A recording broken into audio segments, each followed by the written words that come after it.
balik lagi bareng gue Arya. Dan ya, seperti yang kita tahu sekarang waktunya ngomongin film apa? Apalagi kalau bukan film terbarunya Christopher Nolan, yaitu Oppenheimer. Tapi disclaimer dulu nih guys, buat para penganut Nolan terutama ya, buat para penganut Nolan, mohon maaf nih kalau review kali ini tidak akan menyenangkan kalian semua ya. Karena mungkin kita bakal banyak berdebat kali ya di review kali ini.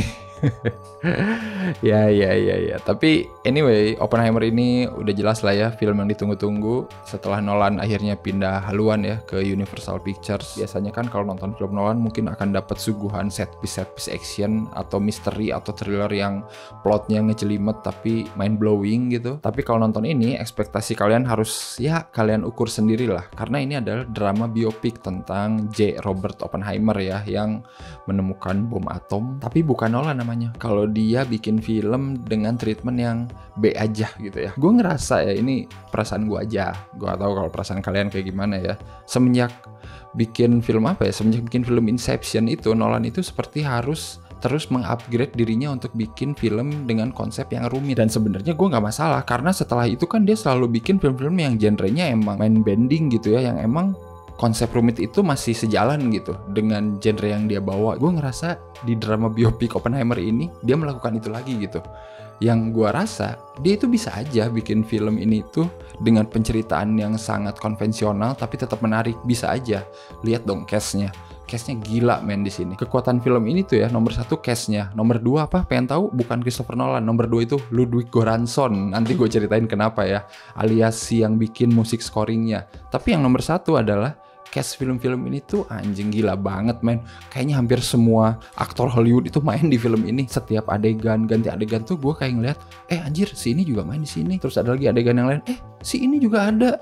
Terus nanti ada adegan yang lain lagi, anjir si ini juga ada. Terus nanti ada adegan ketemu Presiden Amerika, anjir ternyata si ini. Terus aja gitu gue. Tapi bukan sembarang cast gitu. Emang bener-bener cast yang bisa mendukung cerita filmnya jadi makin kuat gitu. Apalagi ya tentu saja Cillian Murphy ya sebagai Oppenheimer, yang dia menjadi karakter sentral di sini. Itu tuh semua kerasa banget gitu, dari raut mukanya yang di close up terus gitu ya sama Nolan lewat kamera IMAX. Jadi bayangin lu bakal lihat muka Cillian Murphy segede gini nih, segede layar gitu kan. Dan itu tuh sering gitu. Jadi kayak bener-bener kita dibawa untuk ngelihat gitu apa yang ada di dalam otak sang jenius gitu. Dan Cillian Murphy bisa menggambarkan itu dengan sangat baik menurut gue gitu. Sangat kompleks gitu. Gue ngeliat raut mukanya tuh, ekspresinya itu either lu bener-bener lagi mikirin semuanya gitu, atau lu gak mikirin apapun gitu. Kayak bapak-bapak pada umumnya gitu kalau nongkrong sore hari di teras.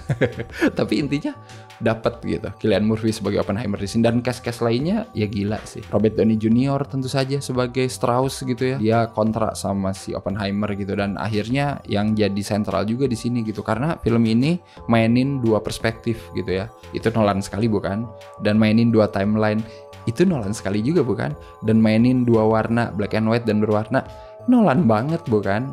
Pokoknya intinya kalau ngomongin kemasan, treatment, ini tuh udah Nolan banget cuy. Udah nggak bisa dipungkiri kalau lu nonton film ini, ini mah Nolan udah. Dan selain cast yang bejibun dan cast yang fantastis itu ya, yang nomor 2 gue sebut tadi dah Ludwig Göransson alias yang bikin musik scoring. Yang tidak bisa dipungkiri kalau dia adalah orang yang bisa bikin gue nonton Oppenheimer ini 3 jam sampai beres. Padahal isi film ini adalah ngomong asli men. Dari bubunyian hentakan kaki gitu kan, dari bubunyian bom yang tiba-tiba meledak di tengah-tengah lagi ngobrol, tiba-tiba ada cut tuh bom meledak gitu. Itu tuh anjing. Pengalaman nonton itu kan bukan cuma visual doang, audio juga gitu. Jadi lo emang harus ngerasain 2 hal itu berbaur gitu. Seperti istilah di dalam fisika kan, fusion.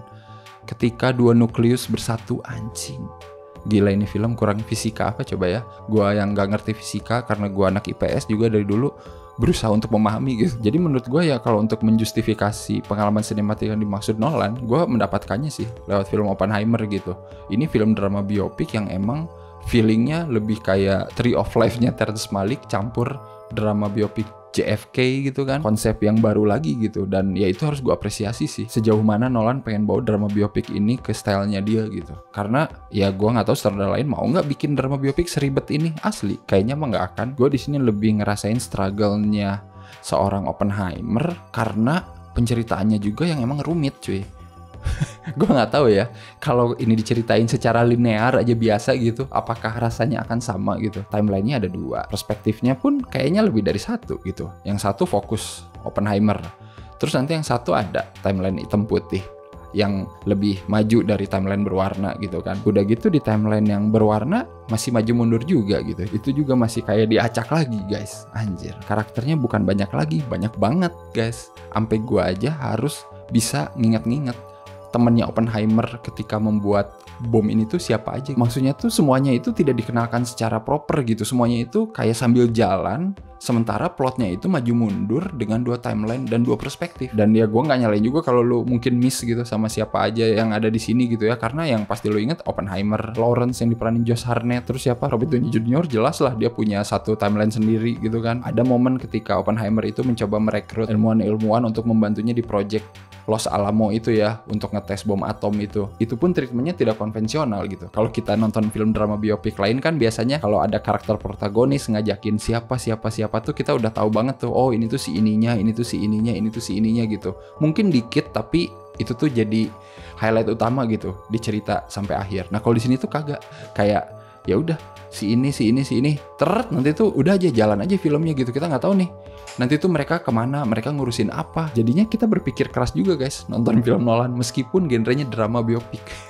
Dan di sini tuh kan sebenarnya lumayan kompleks ya ngebahas masa lalunya Oppenheimer gitu, karena kan di sini kita diliatin kalau Oppenheimer itu seorang jenius yang punya idealis berbeda gitu dari yang lain. Terus nanti ngomongin soal percintaan dia sama si Florence Pugh ya, bukan istrinya ya, istrinya kan Emily Blunt. Udah jadi cerita sendiri coy, ribet juga itu guys di situ. Terus nanti ngomongin pasca pengetesan bom atom ini, itu juga intens banget gitu, karena di situ kan banyak banget yang pengen diliatin gitu. Selain rasa penyesalan Oppenheimer soal bom atom yang dia ciptakan sama pandangan pemerintah gitu terhadap bom ini. Terus nanti ada bagian courtroom dramanya. Dia disidang karena FBI menemukan tanda-tanda kalau Oppenheimer itu terlibat dengan gerakan komunis. Itu tuh jadi masalah sendiri lagi gitu. Jadi kayak sangat berlayer-layer anjir di sini ceritanya Oppenheimer itu. Bukan cuman personal life dia yang menurut gue lucu ya, yang di awal-awal banget cerita ini dimulai gitu, ketika dia gimana pengen ngeracunin dosennya, dan itu semua disajikan dengan kemasan yang sangat Nolan banget gitu. Timeline non-linear, multiple timeline, multiple perspektif. Jadi ya lu bayangin aja dah ribetnya gimana gitu ya. Tapi ya itulah mungkin Nolan, mungkin emang dia sudah terbiasa dengan konsep yang rumit gitu ya. Bahkan gue pikir ya di awal itu film ini pakai chapter cuy, karena nanti pas bagian berwarna itu satu fusion. Oh, gue mikirnya ini chapter 1 nih ngomongin fusion. Terus nanti tiba-tiba gak lama kemudian pindah ke adegan hitam putih, black and white, vision. Terus udah gitu udah gak ada lagi tuh. Jadi gue mikir fusion dan vision apa ya. Terus gue cari-cari kan artinya, karena gue bukan anak fisika ya. Ternyata fusion itu untuk menyatukan tadi ya 2 nukleus. Vision itu untuk memisahkan. Di scene yang berwarna itu emang cerita tentang Oppenheimer gimana caranya untuk membuat si bom atom ini gitu ya, menyatukan berbagai ilmuwan gitu untuk membuat bom atom ini. Sementara di bagian black and white itu gimana caranya si Levi Strauss itu memecah belah ilmuwan gitu ya, biar Oppenheimer itu nggak banyak bacot lah gitu ya. Pemerintah mau pakai bom bebas lah, gimana pemerintah, Oppenheimer diem aja. Itu mungkin sebuah gestur yang menarik ya untuk menegaskan kalau film ini tuh emang scientific banget cuy gitu. Bahkan secara visual pun unsur saintifiknya masih bisa dipakai gitu. Jadi ya oke lah. Dan adegan bom di sini pun menarik gitu. Ketika ada ledakan itu kita ngeliat ledakan itu dulu baru suaranya. Itu gue nggak ngerti apa istilah fisikanya, coba terangin ya, karena gue bukan anak fisika. Tapi momen ngeliat cahaya dulu, suaranya datang beberapa detik kemudian itu ya cukup bikin rasa tidak nyaman sih gitu. Dan mungkin itu yang pengen digambarin kali ya, karena ya emang film ini ngomongin soal ya betapa bahayanya, betapa mengerikannya gitu efek sebuah bom atom gitu. Dan ya itu cukup tergambar secara visual gitu. Meskipun nih ada beberapa hal yang menurut gua nanggung, apalagi ketika si Nolan ini ngegambarin gimana rasa penyesalannya si Oppenheimer gitu, ketika orang-orang mengeluh-elukan dia gitu karena bom atomnya berhasil, perang berakhir. Di situ tuh Nolan ngegambarin kalau Oppenheimer itu ngelihat orang berubah jadi mayat gitu kan, dan lain-lain lah. Nanti lu lihat sendirilah. Tapi entah kenapa shotnya itu tidak semengerikan itu gitu. Orang yang hancur oleh bom cuman cahaya putih doang, tapi hancurnya itu kayak kok jelek ya gitu.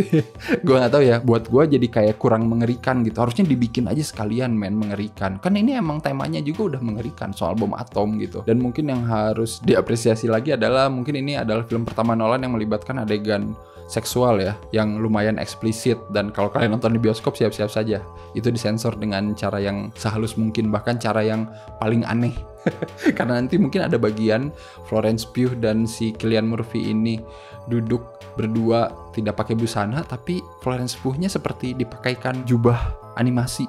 Anjing, nggak tahu apa namanya. Tapi lu lihat aja lah nanti, perasaan gua aja atau itu emang aneh. Tapi ya itu dia, ketika orang-orang sudah melihat dia adalah sebagai filmmaker yang emang punya konsep rumit, high konsep, pokoknya filmnya bener-bener beda dari yang lain, ya gue ngerasa dia seperti terus men-challenge dirinya buat bikin next project lebih rumit gitu. Sayangnya gue ngerasa tidak semua konsep rumit itu cocok untuk semua genre gitu, terutama drama biopik ini, yang gue ngerasa genre ini tuh lebih enak dibawakan secara konvensional karena memang sudah didukung oleh cast dan cerita yang bagus juga gitu. Jadi why not gitu, gue gak keberatan Pak Nolan. Susah juga sih emang kalau nonton ini gak di bioskop asli.